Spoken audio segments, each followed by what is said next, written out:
지역의 이슈를 살펴보는 헬로 이슈 토크입니다. 갈수록 청소년 범죄 수위가 높아지면서 사회적 문제로 떠오르고 있는데요. 그 형태도 다양해져 대책 마련이 시급한 상황입니다. 관련 내용 전반적으로 이야기 나눠볼 텐데요. 초당대학교 교양학부 정행준 교수와 함께합니다. 교수님 안녕하십니까? 네, 안녕하십니까? 네, 교수님, 최근 청소년 범죄가 사회적 문제로 떠오르고 있는데요. 학교 안과 밖에서 발생하는 범죄가 다를 것 같습니다. 주로 어떤 형태로 이루어지고 있습니까? 네, 청소년 범죄의 먼저 정의에 대해서 제가 먼저 이해할 필요가 있다는 것 같습니다. 먼저 우리나라 법 체계에서는요, 형사 미성년자의 연령이 독일과 일본의 영향을 받아서 만 14세 미만으로 정하고 있습니다. 네. 이제 이 말은 어떤 말이냐면 범죄를 저질러도 처벌을 받지 않는다라는 말입니다. 이게 만 14세 미만을 뜻하는 겁니다. 그러면 이제 14세 이상의 청소년 범죄에 대해서는 어떻게 처리하는가를 살펴볼 필요가 있습니다.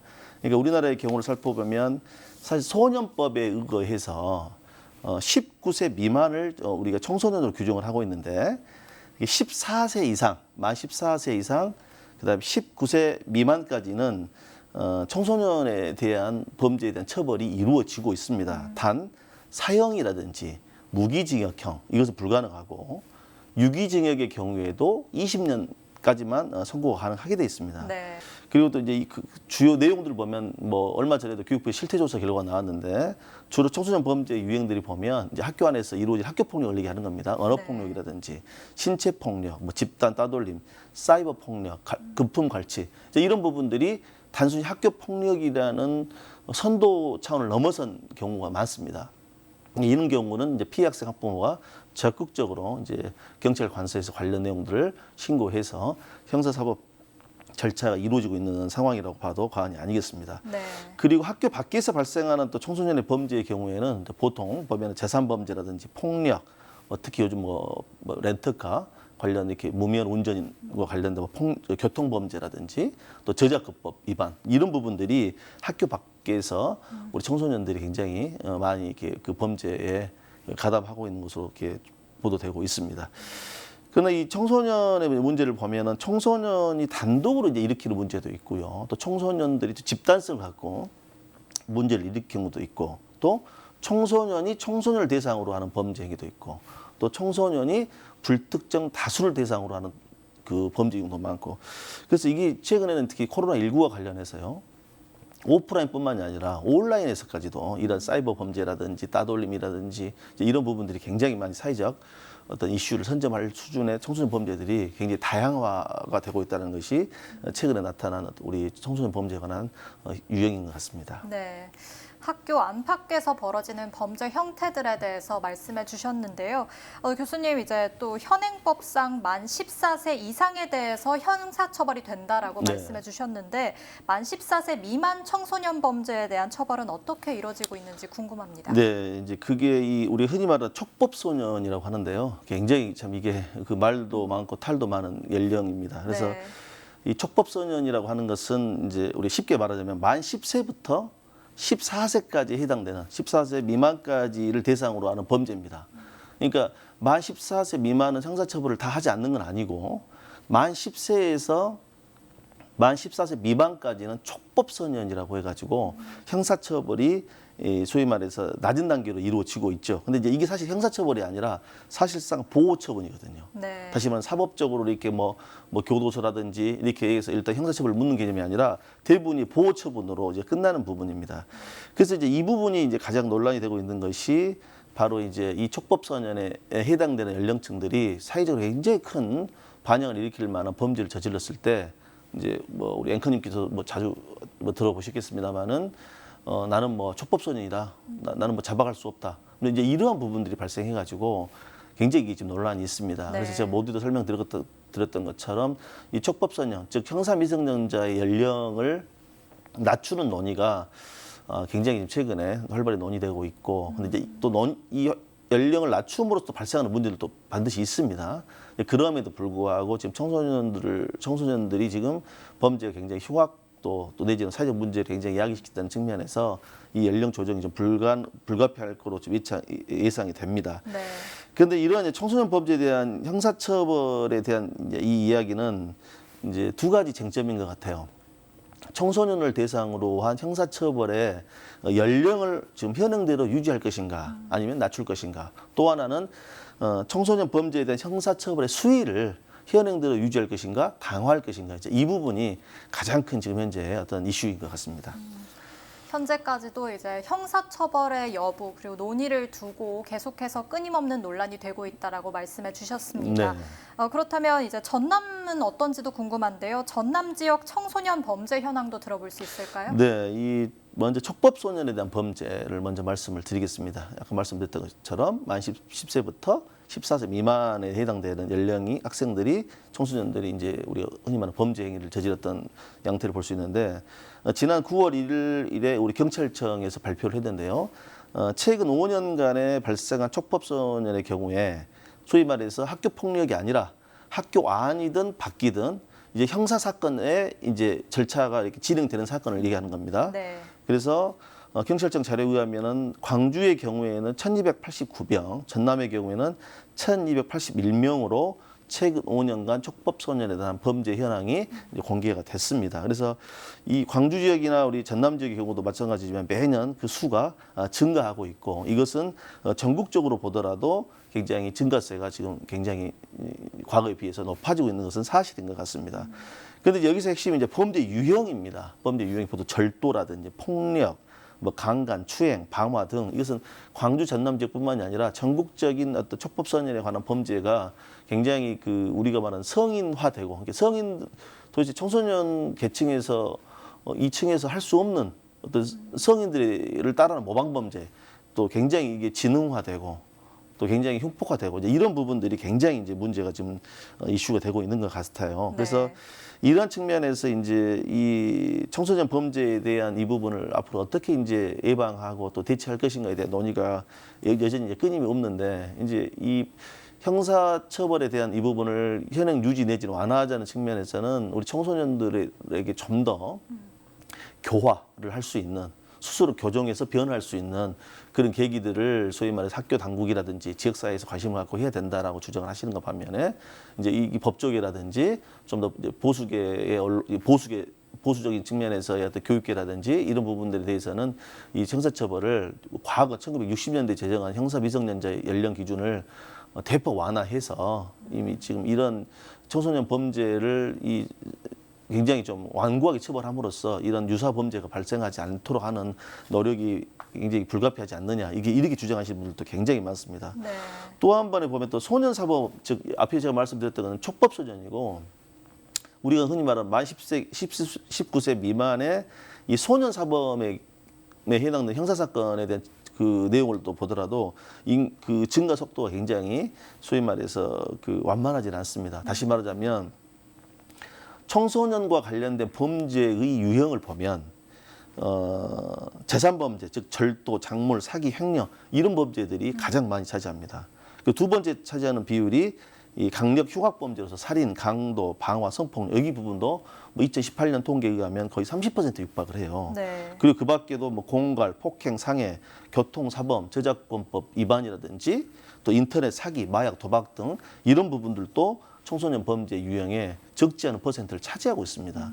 따라서 우리가 이제 이런 부분들을 청소년에 대한 대상에 대한 범죄를 어느 선까지 관용할 것인지 또 이 부분이 너무 소위 말해서 이렇게 완화되다 보니까 청소년들에 대한 범죄가 굉장히 확산세가 좀 증가하고 네. 또 오히려 범죄에 대한 어떤 예방 차원보다도 이렇게 범죄에 대한 어떤 각성 효과가 굉장히 떨어져 버리는 양태가 지금 현 시대에 이제 보여주고 있는 대표적인 모습인 것 같아요. 그래서 이런 부분들에 대한 논의들이 앞으로 계속돼야 되고 또 이런 맥락에서 우리 광주 전남의 지역에 있는 우리 청소년들에 대한 범죄 부분도 뭐 제가 이제 계속해서 말씀을 드리겠습니다만은 가정과 학교, 지역사회에서 많은 관심을 갖고 우리가 지켜봐야 될 상황이다. 저는 그렇게 말씀을 드리고 싶네요. 네, 청소년 범죄율이 대체적으로 증가하고 있고 또 흉포화 양상을 보이고 있다는 것은 정말 심각한 문제인 것 같은데요. 그렇다면 이 청소년들이 이러한 범죄를 저지르는 원인은 무엇이라고 보십니까? 네, 이 청소년 범죄는 이제 크게 보면 강력 범죄, 이게 우리 경찰청에서 이제 정의한 개념입니다. 강력 범죄, 폭력 범죄, 재산 범죄, 교통 범죄 등의 형태를 띠고 있습니다. 물론 이게 청소년 범죄라는 것이 형사사법 체계 안에서 법적 처벌을 받기 때문에 관련 법에 근거해서 이 분류를 한 걸로 보여집니다. 그래서 이 강력 범죄의 경우에는 뭐 주로 좀 최근에 보면 성범죄와 관련된 것들이 좀 많이 나타나고 있는 것 같고요. 네. 근데 이건 아무래도 청소년들에 대한 그 어떤 시적 발달했던 욕구라든지 민성숙한 심리 발달, 또 성격 문제가 굉장히 대표적인 요인인 것 같습니다. 또 폭력 문제 부분도 굉장히 지금 증가되고 있죠. 이제 최근에 그도 말씀드리지만 코로나19 관련해서 이제 사이버 폭력까지가 이제 확장된 개념입니다.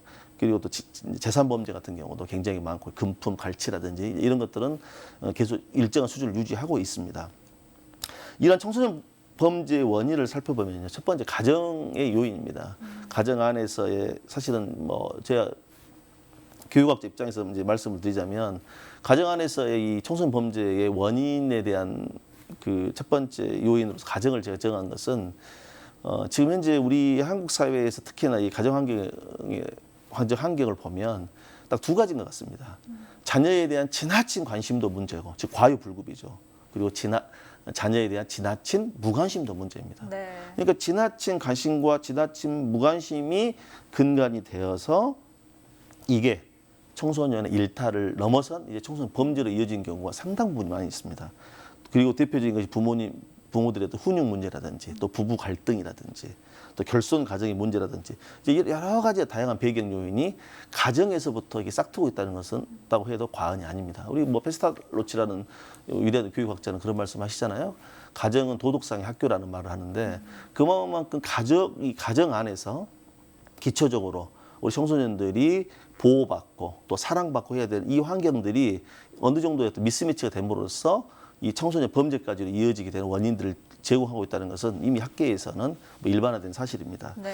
그 두 번째가 이제 학교 환경의 요인을 들 수가 있는데 뭐 앵커님이나 저나 우리 교육의 문제를 생각하면 사실은 굉장히 어두운 면이 많죠. 우리 한국 사회가 사실은 초등학교 정도 교육과정까지는 그래도 뭐 문제는 없는데 중고등학교로 가면서부터는 이제 입시 위주의 교육으로 전환이 되면서부터 공교육과 사교육을 넘나들면서 우리 학생들이, 청소년들이 사실은 혹사당하고 있거든요. 사실은 이런 혹사당하고 있는 배경에서 보면 청소년들이 건강하게 성장한다는 것 자체가 정말 신기하고 또 신비하고 감사할 정도의 수준입니다. 이게 교육학자 입장에서 봤을 때는 그렇습니다.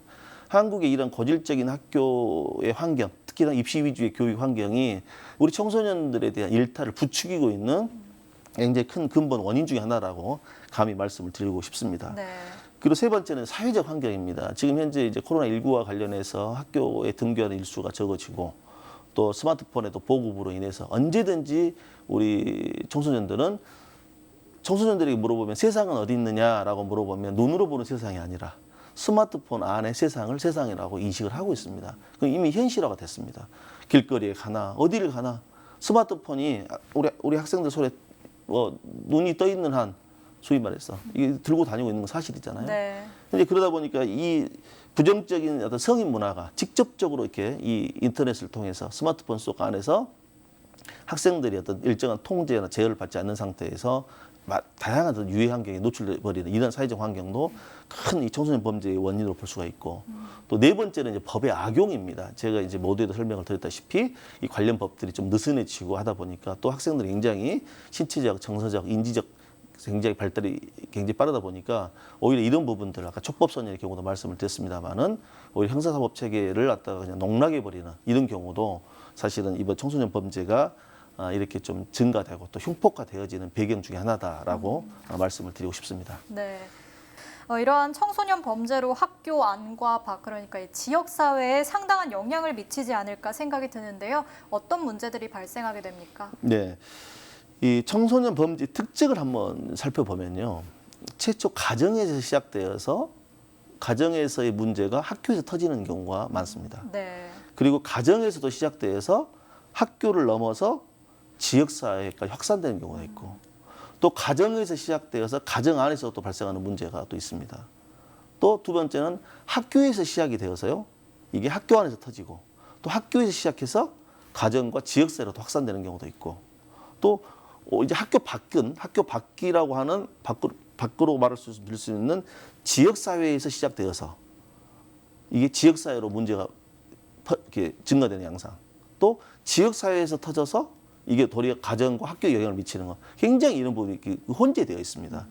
그래서 이런 청소년 범죄의 근본적인 어떤 근원을 살펴보면 가정과 학교, 지역사회 각각의 어떤 변인들이 서로 교차해서 확산되는 경향이 지금 두드러지고 있습니다. 즉 다시 말하자면 가정 안에서의 문제가 학교, 지역사회, 또 학교 안에서의 문제가 지역사회, 가정으로 이렇게 막 혼재되어 있는 상태에서 이게 곧바로 학교 폭력이나 청소년 범죄까지로 계속해서 연관되고 있다는 겁니다. 근데 여기서 이제 우리 주목해야 될 것은 거듭 말씀드리지만 이게 이제 사이버 상황에까지도 이제 확대돼 버리는 문제입니다. 네. 이제 사이버 상황에서도 집단 따돌림이라든지 또 사이버 범죄, 또 최근에 또 경찰청 자료에 의하면 뭐 일부겠지만 청소년 범죄에서 일부지만은 뭐 마약이라든지 뭐 이런 부분들까지도 이제 이런 사이버 상황을 통해서 각종 범죄에 노출이 되어서 또 범죄를 또 저지르는 그런 사례들이 굉장히 많더라고요. 그래서 이러한 상황들을 봤을 때 우리가 진짜 진정으로 관심 가져야 될 것은 무엇보다도 가정과 학교와 지역사회에서 굉장히 청소년에 대한 관심들을 좀 가지셔야 될 것 같습니다. 무엇보다도 청소년을 어떤 범죄를 일으킬 수 있는 대상으로만 볼 것이 아니라 청소년 자체를 봐야 됩니다. 그리고 청소년들이 왜 그런 범죄 행위에 노출이 됐고 범죄의 가해자가 될 수밖에 없느냐에 대한 원인을 우리가 좀 냉철하게 분석해 볼 필요가 있습니다. 그런 면에서 이 문제는 청소년의 문제가 아닙니다. 엄밀히 말하면. 청소년 범죄가 야기될 수밖에 없는 원죄가 어디가 있느냐 봤을 때 우리 기성세대들, 특히나 가정, 학교, 지역사회 모두가 공동의 책임이다라고 우리가 봐야 될 거라고 저는 생각합니다. 네. 이 문제점들을 듣다 보니 현재 관련한 해결책들이 있는지도 궁금한데요. 전남도와 각 지자체에서는 청소년 범죄 관련 대책들을 수립하고 또 예방하기 위한 노력이 잘 이루어지고 있습니까? 네, 이 청소년 범죄와 관련해서는 뭐 우리 전남도를 비롯한 우리 특히 국가기관 또 민간 또 뭐 대학을 비롯해서 여러 유관기관들이 다양한 활동들을 전개하고 있습니다. 우리 법무부라든지 교육부 또 우리 여성가족부, 검찰, 경찰, 지역교육청, 그다음에 지방자치단체, 학교, 민간단체 등 각각의 청소년의 범죄 예방과 관련된 활동들을 다양하게 전개하고 있는 것도 사실입니다. 그런데 가장 중요한 것은 이러한 각 유관기관들이 좀 보면 협력 체계라든지 또 공유 소통 체계가 그렇게 원활하지는 않은 것 같아요. 그래서 이러한 각각이 하고 있는 청소년 범죄 예방 활동들, 이게 범죄에 대한 대처 문제와 또 예방하는 부분들, 이런 부분들을 조금 하나의 어떤 체계로 거버넌스 체계를 구축을 해서 이 청소년 범죄와 관련된 이론화된 좀 체계 구축이 가장 시급한 부분인 것 같습니다. 네.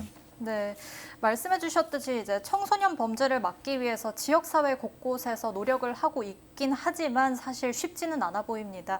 가정과 학교 등에서도 조금 더 체계적인 대책을 통해서 예방하는 것이 중요할 텐데요. 교수님께서 보시기엔 이제 청소년 범죄 예방을 위해서 어떤 노력이 필요하다고 보십니까? 청소년 범죄에 대한 원죄는 거듭 말씀드리지만 우리 사회의 모든 구성원들이 있다고 생각합니다.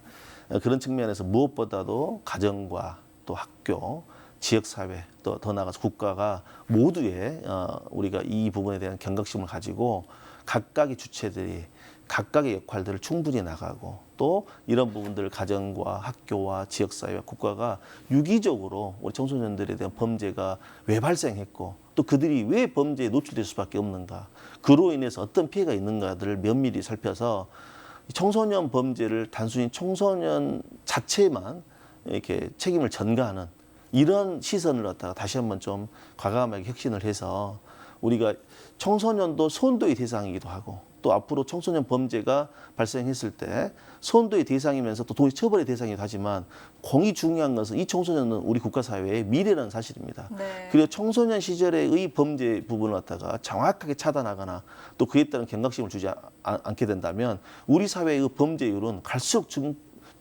확대될 수밖에 없다라는 그 지점을 우리 기성사회들이 또 기성세대가 또 우리 기존의 가정, 학교, 또 지역사회, 국가 모두가 이 부분을 굉장히 경각심을 가지고 우리가 관심을 갖고 이 문제를 대처해야 된다고 생각합니다. 네, 우리 모두가 이 청소년 범죄라는 사회적 문제에 큰 관심을 갖고 지켜봐야 할 것 같습니다. 교수님 오늘 말씀 여기까지 듣겠습니다. 감사합니다. 네. 청소년의 일탈 행위가 범죄로 이어지는 사례가 늘면서 사회적인 문제로 떠오르는 만큼 근원을 조금 더 면밀하게 살펴 체계적인 대책들이 마련되길 바라면서 오늘 시간 마칩니다. 지금까지 헬로 이슈 토크였습니다.